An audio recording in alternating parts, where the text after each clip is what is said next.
Hi, everyone. Welcome back to Bufnagle the podcast, where we explore entertaining and enlightening discussions of the adventure of life and all things good. From science and technology to history and philosophy to leadership and success. We hope to give you a better understanding of the world and skills for everyone to pursue their own adventure.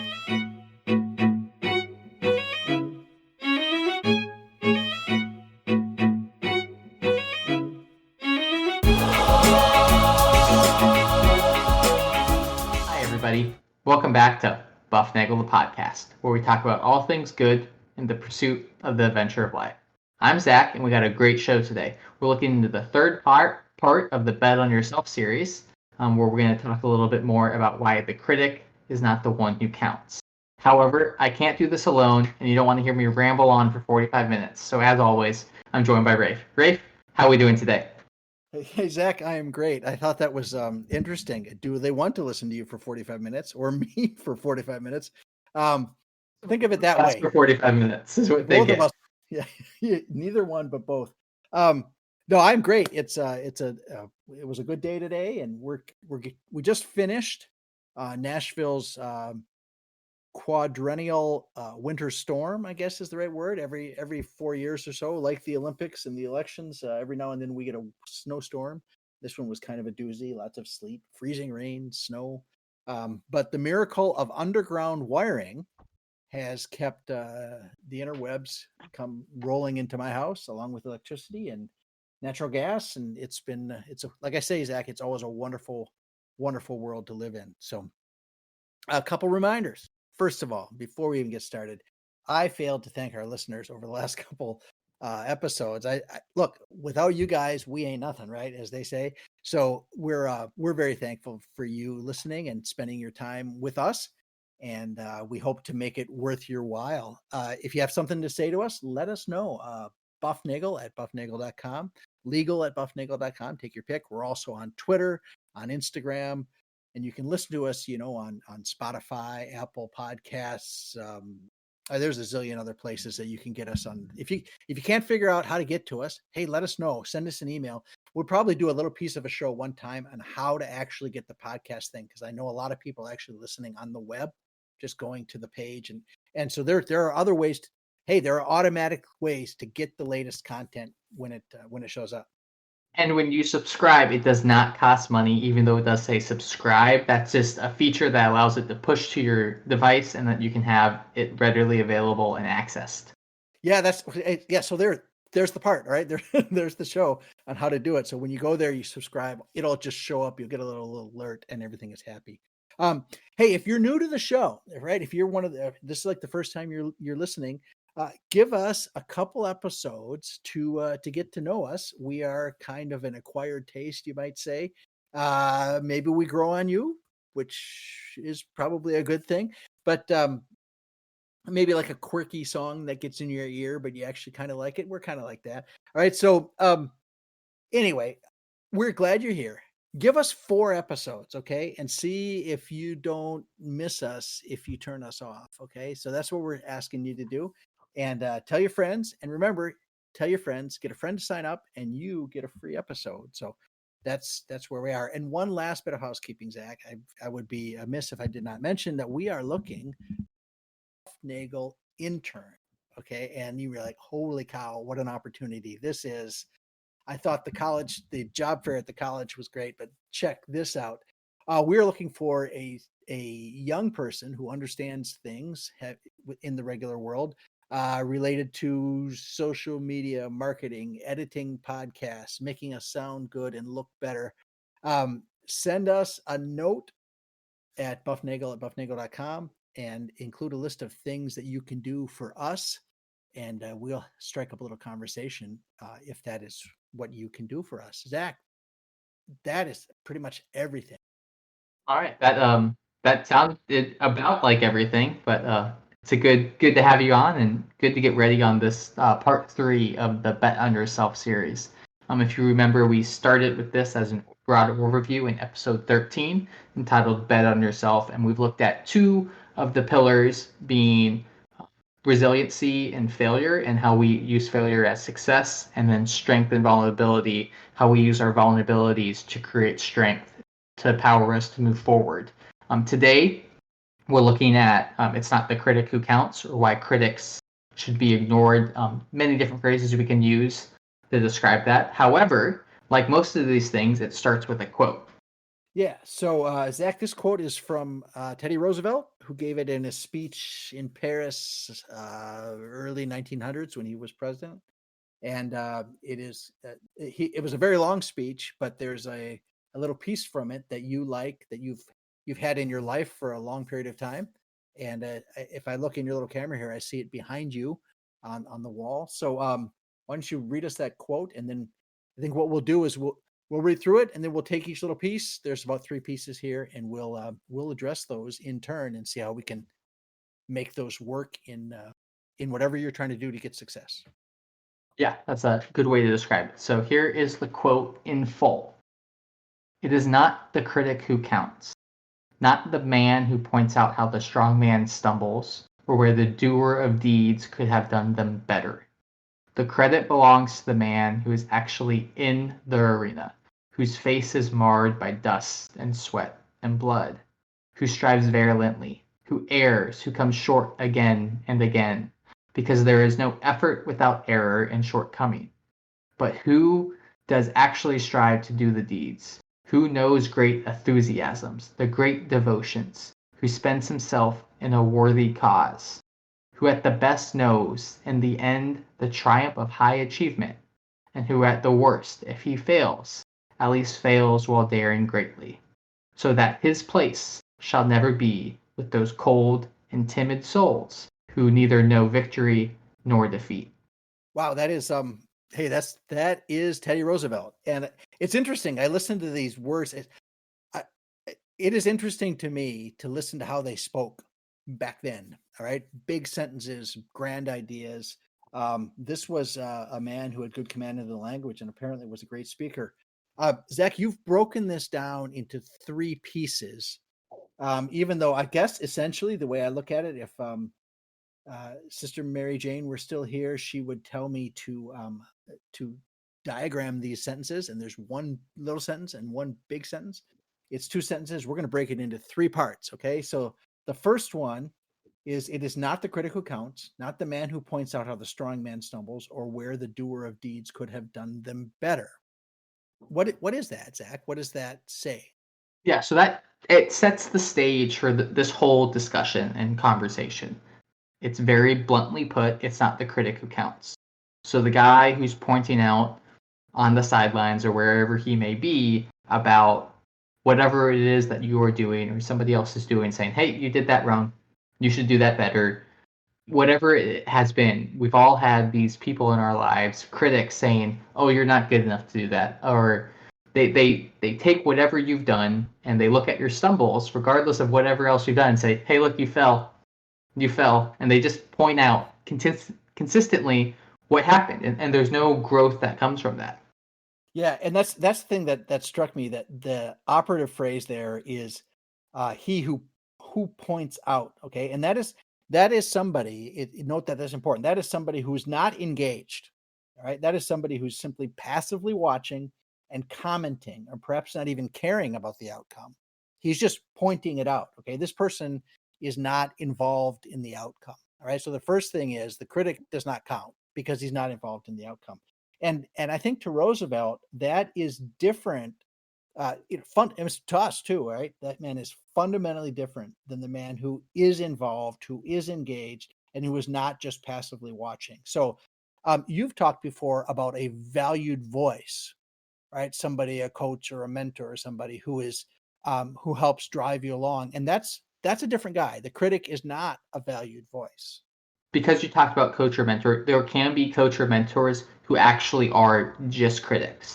They're coaching you, but they're coaching as you messed up, or this player is supposed to do this, and there's not the guidance that a coach or mentor should be providing. They need to take you aside, saying, hey, this, you're supposed to do this, you did this part of it well, so keep doing that and move forward. And they guide you, and they point out the things you have done well, and they use that as a framework and a base level to lift you up and allow you to succeed more in the future. Yeah. So and you said, so I said the valued voice is a coach or a mentor, but you can have coaches that don't fulfill the valued voice role, right? I mean, that's the guy who's not engaged because he's a passive observer. He's not in it for you. He's in it for himself. All right. So, and you got to think like you have a guy like Teddy Roosevelt. All right. So this is a guy who stormed San Juan Hill with the Rough Riders in Cuba in whenever that was, when he was just in the army. All right. This is a Just a guy. Rough Rider. He was a rough rider. He was very rough and he rode. All right. But he once gave a speech, Zach, when I was doing research on this. He gave a speech, an 85-minute speech with a bullet in his chest. Okay, so I had to look this up. This story amazed me. Okay, so here's this report. This was in 1912, in October 14th, 1912, in Milwaukee. Okay, and this is from history.com. Roosevelt's opening line was hardly remarkable for a presidential campaign speech. He said, quote, "Friends, I shall ask you to be as quiet as possible." And then he said, "I don't know whether you fully understand that I have just been shot." All right. Clearly, Roosevelt buried the lead, as they say. The horrified audience in the Milwaukee auditorium gasped as the former president unbuttoned his vest to reveal his bloodstained shirt. Quote, "It takes more than that to kill a bull moose," the wounded candidate said. He reached into his coat pocket and pulled out the bullet-riddled 50-page speech. Holding up his prepared remarks, which had two big holes blown through it on each page, Roosevelt continued, "Fortunately, I had my manuscript, so you see I was going to make a long speech, and there is a bullet. See, there is where the bullet went through, and it probably saved me from going into my heart. The bullet is in me now, so I cannot make a very long speech, but I will try my best." All right. I look at that, and there's a guy that's like, if there's a critic who's saying, you did that wrong, he's going to be like all sorts of inappropriate hand gestures, all right, and probably words. This is a guy that does not care for somebody who's not going to be involved in the arena, in the fight. He does it. We don't want people who are passively observing. You've mentioned it. People just on the outside. We want to be in that arena, which is where the next part of this quote takes us, which is the credit belongs to the man who is actually in the arena, whose face is marred by dust and sweat and blood, who strives valiantly, who errs, who comes short again and again, because there is no effort without error and shortcoming. But who does actually strive to do the deeds? Who knows great enthusiasms, the great devotions, who spends himself in a worthy cause? So the critic can say all whatever he wants, but the critic is not the one who's showing up to give the speech with a bullet in his chest. The critic is not the one spending time till 2 a.m. in the gym or in the library or in the laboratory doing the work to better their craft. The critic is there observing and making comments that don't provide any value.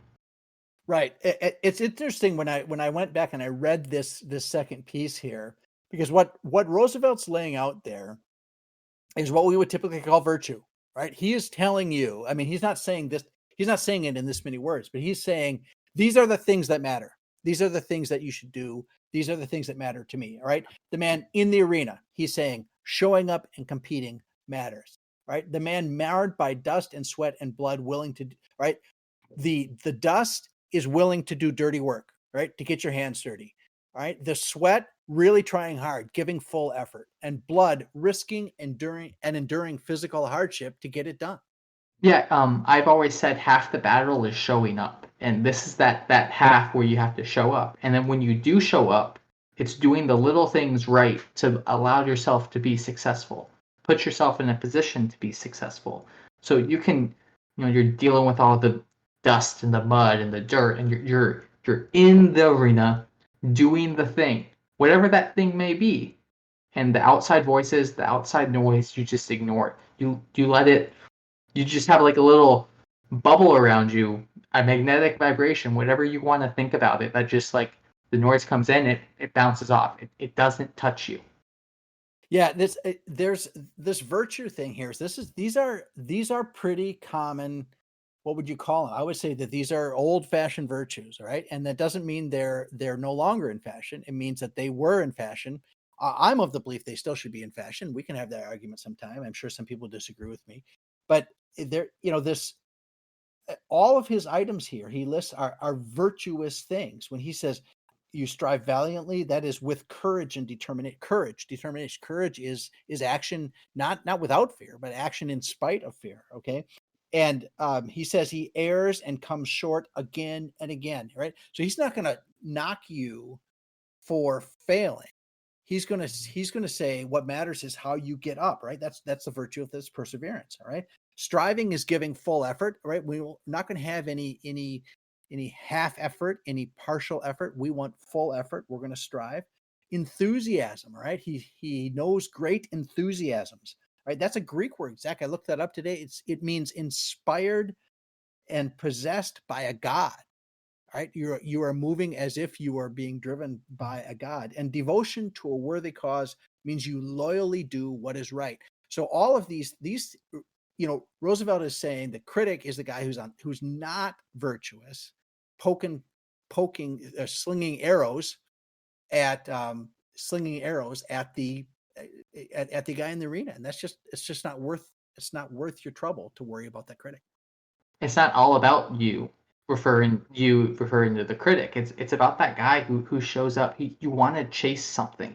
And so much of society now is we look on social media, we look on Instagram, Twitter, Facebook, whatever your thing of choice is, and you see people celebrating these things, and that's all it is. It's the celebration. No one shows the picture of them nursing or in rehab, of doing whatever it may be to get back to the point where they can have the success, because that's not what society has kind of taught us to be. And I talked about this in the strength and vulnerability thing, of sometimes maybe we do need to show that side of like, hey, I'm working through this and we're going through and we're pushing, because I want that great devotion.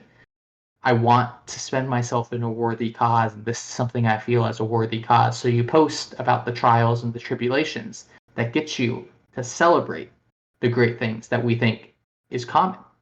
Yeah, it's for those of you who don't know, Zach and I call those positive affirmations in the various social media apps, whether they're thumbs up, likes, or we call them smiley stars. Okay, so we'll make a post, Bufnagle occasionally makes posts, and every now and then we get little smiley stars, and whether it's a heart or it's a like or it's a attaboy, I don't know what they're called. But I think the term originally comes from Twitter. The old like system was a star and was yellow and goldeny, and it was like happy. Okay, so I think we stole from that, and then we have combined all of them together into smiley stars. So we get smiley stars. But you ought to get. We are not a society that wants to that necessarily wants to promote the virtues that Roosevelt talks about in this second thing, in this second chunk of this quote. The third quote, though, brings it tells you what he thinks about doing the right thing. All right, is the man who at his best knows in the end either the triumph of high achievement, and who at worst, if he fails, at least he fails while daring greatly, so that his place shall never be with those cold and timid souls who neither know victory nor defeat. He is saying, look, whatever you do, try, right? Try and go and push, and you might win and you might lose, but you're not going to be cold and timid. Yeah, you're gonna show up in that arena, because if you fail, and we've talked about this in the failure section, which is why this comes after, you're gonna learn something from that. If you don't fail, which is a success, you're gonna run off of that, you're going to vibe off that, you're going to create energy from that, where you're going to go, I want to do that again. And then you go back to the arena, you go back to the drawing board. Both of those instances, you ed back and you have to put it in the work again, ignore what the doubters, the haters are saying around you, and show up. Additionally, this back half of this quote was very monumental in my youth, specifically high school youth, because in the football locker room, the way I could sit and lean back in my locker, I got to see the back half of the quote, that so that his place shall never be with those cold and timid souls who neither knew victory nor defeat. However, the his was replaced with this, as this was a reference to the locker room. But beyond the point, that quote became ingrained in my brain. And like when you look at that last line retrospectively to this quote as a whole, it adds so much more weight about what it is that you're doing. Yeah, so that's a great example of surrounding yourself with the things to help push you to be the person you want to be. All right. So obviously the coaches where you went to school, the coaches thought it was important that you be the kind of man that either ends in high triumph or fails daring greatly. They did not want you to be a cold and timid soul. So what they do is they put that up there. And it might be that every year, a new group of kids comes through there and they see that quote, and some of them laugh it off as being trite, as a glorified cat poster. All right. But what what you have to do is surround yourself with people, with ideas, with sayings that are going to lead you in the direction you want to go. And that's a great example of that. Yeah, I mean, you make a good point. I don't think I think if you would poll anybody from my senior class that played football and you asked them what was the quote in the locker room, they would be like, there was a quote in the locker room. I think the only other people who knew where it was were my brother, my buddy Payne, Todd and Hunter Dickerson, maybe. Yeah, yeah, yeah, I got you. I don't think people saw or thought about that, but maybe that's because of where I was positioned in the locker room. Um, I could see that, and it made an impact on me because I wanted to show up, and if I didn't show up, I was cold and timid, and I didn't think I was that person. So I used that to like kind of manifest what I wanted. Granted, when you're undersized, underweight, and slightly slow, it's harder to do that, but I still pushed myself to those limits. And I mean, you can look at my rugby career, and I achieved some pretty great things because I decided I'm going to dare really greatly. And if I fail, then cool. Yeah, If I don't fail, I get to do all these really cool things and keep chasing something. yeah, that reminds me of the Tennyson quote. All right. Tennyson said, "Tis better to have loved and lost than never to have loved at all." And that's the same thing. It's in a different direction. But that's the same thing. Get in there and compete. Stop sitting on the sideline. So Zach, in this second piece of this quote, Roosevelt raises virtue. At least I see it as these are virtues. Are these virtues that you still do? You still? I mean, you're a young man doing young man things, competing athletically, going to school, getting degrees, working a job. Do you see these virtues as still out there and relevant to the population? Is it a yes, a no, or a yes and a no? I think it's a yes and a no. I think the concept that is being played at by Roosevelt there's now different words to describe it. I think this obviously it's a historical quote, so you have to understand its historical context. I think I mentioned earlier about the like we want to celebrate successes. Like Roosevelt is saying the same thing now. Today it's a lot more. People are scared and that they lack that courage to do great things No, because they don't get the smiley stars from it. So well, there's that yes and no factor and that balancing piece that comes from that. so do you think people are only showing that they're okay? So I see a couple things. I do see a lot of greatness. All right. I mean, you just turn on any sports channel and there's all sorts of greatness. I mean, there are people doing things that would have gotten them arrested in the Middle Ages. All right. I mean, it just magical stuff with like look at any soccer player, what they do with the ball. Look at what the NFL players do. Look at I I cannot imagine a guy 6'9" stopping on a dime and draining a three with a guy in his face. I mean, I just this miraculous stuff that they do, and we see it all the time. But we also see, but that's all we see, right? We don't see this the downside. So do you think it's the same as it was? Do you think it's more common than it was? And do you think the idea of getting a smiley star is driving us so much that that's that's all we're looking for? I think it has gotten to the point where that's all we're looking for, where when someone breaks the mold, it becomes it opens this floodgate of okay, maybe I need to reevaluate what I am or what I see the world as. And it's to be, I mentioned this earlier, again, these things build on it. It's the strength and vulnerability. If you show that vulnerability, you gain something. You gain a little bit of power so that when you do show up in the arena next time, you're like, okay, I've been through something. So I can go forward. when you say break the mold, what do you mean by that? Like, Post something that's not happy and successful and sunshine and rainbows. Maybe it's a little, I don't like to use the term darker, but it necessarily is darker compared to the other successful things we always see people celebrate.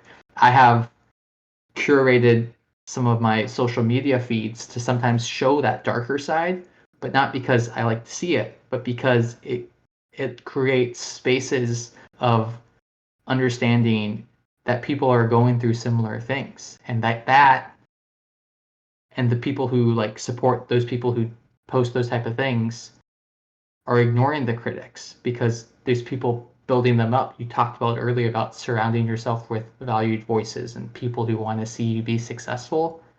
And instead of just posting the successful thing all the time, sometimes you have to post about the failures and you're going to bring yourself up. And when you do that, we rise by lifting others and we're going to bring other people up with us. yeah, so that goes back to the vulnerability one that we had a couple weeks ago. So so if you've been a coach, Yep. right, and you've been a mentor, so a lot of us, I've been a coach and a mentor. Um, I think you would probably say that the good coach is the coach who is not just a critic, right? The coach is somebody who I'm going to say that I think it's necessary. It may not be sufficient, but I think it's necessary if for the coach to not be just a critic requires great love from the coach to in the sense that willing the good of the other as other in order to not be the critic. Okay, you have to if I'm coaching you, I have to love you enough that I want you to succeed, not that it's just about me. um I don't know, telling you where to line up on, if Yeah. they put the white out, in the slot. Yeah. Instead of saying, if this happens, you do this, it's like, you do this because of this. So the coach teaches the player, the mentee, whoever it may be, the reasoning for doing something. And therefore, they're not just saying, you messed up. Why did you mess up? You're supposed to be doing this in cover three and getting yelled at and berated. Instead, that coach needs to be like, okay, what did you do well? What did you do wrong? Can we do more of the well and less of the bad? Yeah, so, like, it's very rare that something happens on the field, in the boardroom, in the classroom, at the concert, wherever it is that you're doing what you're trying to do well, that you don't know you've done wrong. Alright, that's a very rare thing, and having a critic just there saying, "Look, I saw you stumbled. That's a bad thing, you stumbled." You're saying the good coach will be the person that helps you out of that because they're focused on your good. Yeah, they want to see you succeed. A good coach doesn't necessarily need to always be like in the action while something is going on. They just need to be, they can be that observer. And then when it's their time to provide enlightenment, as I think a coach should do, they can say, and they can say that enlightenment and provide you with knowledge to help you be successful in the second half or be successful in your second half of an academic career, whatever it may be, so that you're comfortable when maybe you stumble at something else in life, you can go to that coach and that they can help you. And you can build on tools that are more than academic, more than athletic, more than musical. And you're building a holistic version of yourself. So we've heard that lots of, we come back to sports teams because it's such a great metaphor for life. But we've heard of great, I'll say college sports programs, but I'm sure it happens in the pros as well, but just at a different level. All right, but and in high school is people come back to the coach. I mean, for a lot of young men, the sports coach can be is like a second father as far as and sometimes it fills a role that the father really can't. If the father's at home and the father's at work, uh, and there's a different place for that young man, and I'm sure it's similar for women, but I can't speak to that because I've never been there. But that coach is is almost a parental figure for the player. I'm going to ask you about, like, as a player though, if let's say you have a coach who is more than a critic, is not just a critic, you have to be coachable in order to have that work. So how do you have you worked with players that aren't coachable? You've worked with people that refuse to take the criticism, comes from the same word as critic, right? That Yep. can't take that criticism either because it's not coming right from the coach or they haven't been set up properly to achieve that. I think How do you get you past that? said they haven't been set up properly, or the criticism's not coming from the coach. Maybe it's a team captain, something like that. But I'm gonna table that discussion real quick and talk about my high school rugby coach, Richard Boone.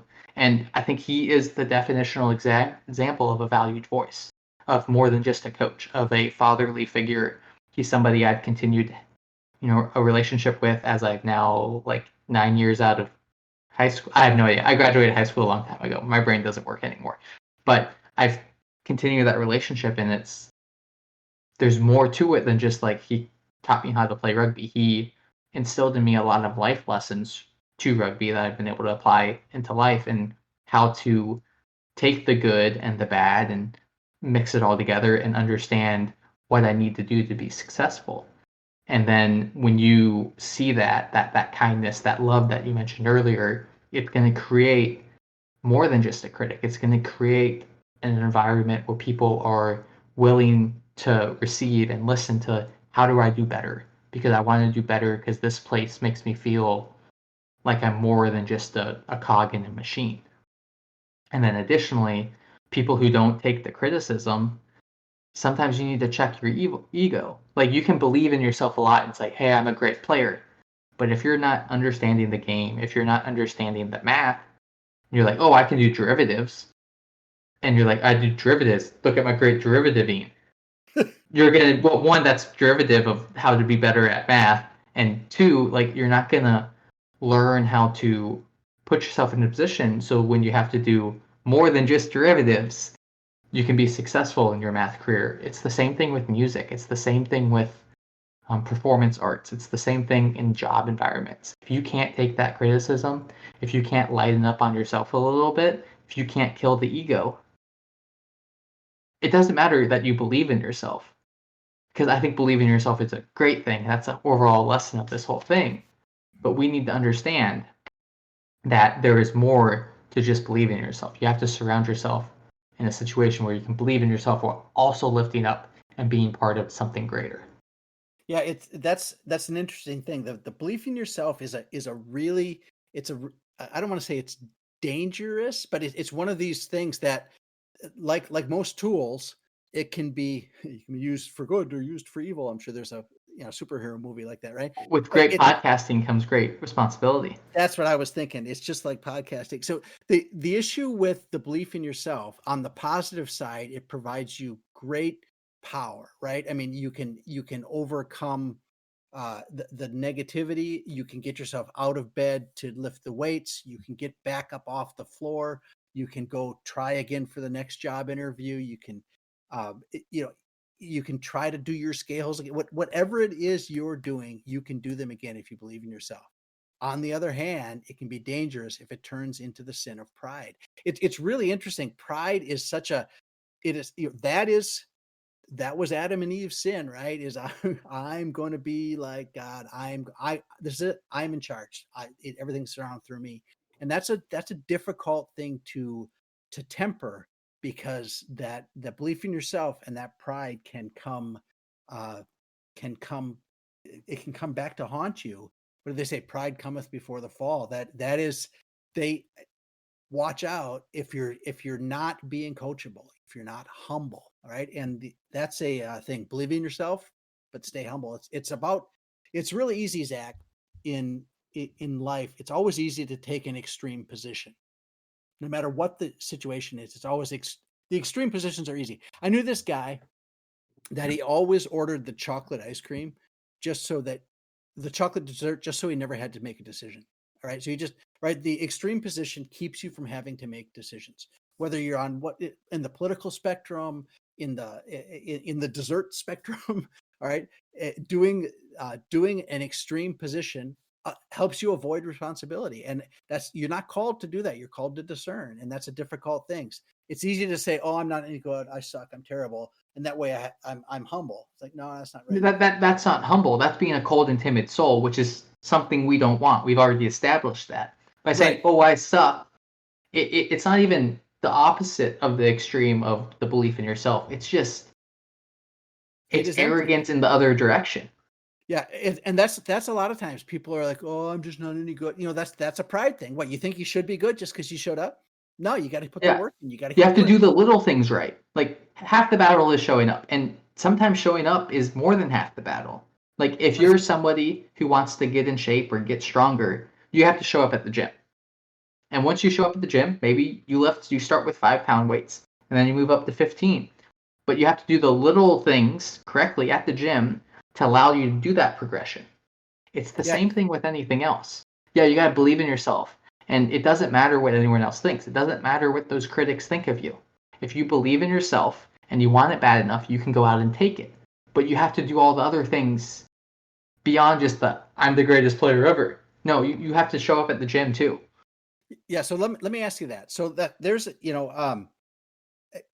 we can, and a lot of times we say things like that. We say, you can achieve anything you want to achieve if you put your mind to it. And that's really easy for a guy like LeBron to say. If you really put your mind to it, you can win the NBA championship. I say, well, sorry, LeBron, I'm not 6'10". All right, I can't run like the wind. I just like a certain limit. There are limits to me. Okay, so how do we address that in a Ute that might say something like, I want to do this, but I just can't do it. Like, I'll never be president, because most of us will never be president, right? Whether you want to. Well, not with that attitude. That's right. Right. But most of us won't, right? There's only one seat, only comes up every 4 years. So most of us won't be. So how do we temper that with, yes, you can achieve greatness. You can achieve that by putting your mind to it, but you have to temper your expectations and your goals. Yeah, like you have to set goals. You can't set goals. I can't set a goal of I'm going to go win the Masters, because that's unattainable. It's arrogant, regardless of how much I believe in my golf ability. My golf ability is terrible, by the way. My hips don't work right. It's not good. I have a better chance of being a professional baseball player than I do winning the Masters, and that's like 0.0001% compared to. I'm not sure it's that high. Oh, okay. So, regardless, is you have to put yourself in positions where you can be successful and achieve those dreams. If my dream is to own a small business one day, that is an obtainable dream. I have to do the steps underneath it and believe in myself and whatever my product may be to get to that. Yeah, but as far as what did you call them? You call them realistic goals, right? So when you're starting right now, attainable goals, all right? So like, here's a podcast. We want to be the #1 podcast in the world. It was like, that's not an attainable goal right now, right? There's a lot of things they're just the practicalities that are in the way. But that doesn't mean we can't provide something for our listeners now and see where we're going to drive it and then go there. Yeah, and I think you make a great... The point of this podcast is not to be the best podcast in the world. The point of this podcast is to provide people with a little bit of joy and goodness in their life and a different thought on life, and to provide that in some way, and maybe to impact somebody's life to go do something great. And if we do that, then we did our job, regardless of how many listeners we have. Yeah, and it is an interesting thing for those of you, because Zach and I have talked about doing this podcast for what? 5 years? At least, because we've talked about this version of the podcast for 5 years. The podcast as a whole has been at least 12. At least 12. All right. And the idea was just generally like most people do, is we want to go, we want to do something. But we started going and we've what do you want to say? We've honed in on this. We've tailored what we want to be about. Yeah, right. And I will say, we are very pleased and very humbled by some of the responses that we get from people and how we have helped them. People saying, your podcast today was exactly what I needed to hear. And that is like, there are days I'm like, Zach, we got to record this thing again. I'm like, but those things are like, yeah, that's a humbling thing. And if you've ever been in one of those positions where you are able to take something you are doing and you're seeing that it produces good in others, that does not come from people who are cold and timid, right? And granted, starting a podcast is not a really big deal, right? But you know what? It takes a little bit of effort. It takes a little bit of risk getting out there. Take the risk, get out there. Don't be cold and timid. Yeah, take the leap of faith and see what's out there. Believe in yourself a little bit. Don't set the unrealistic goal. Ignore somebody saying, "Oh, you're never going to make it as a college athlete." You don't need that negativity.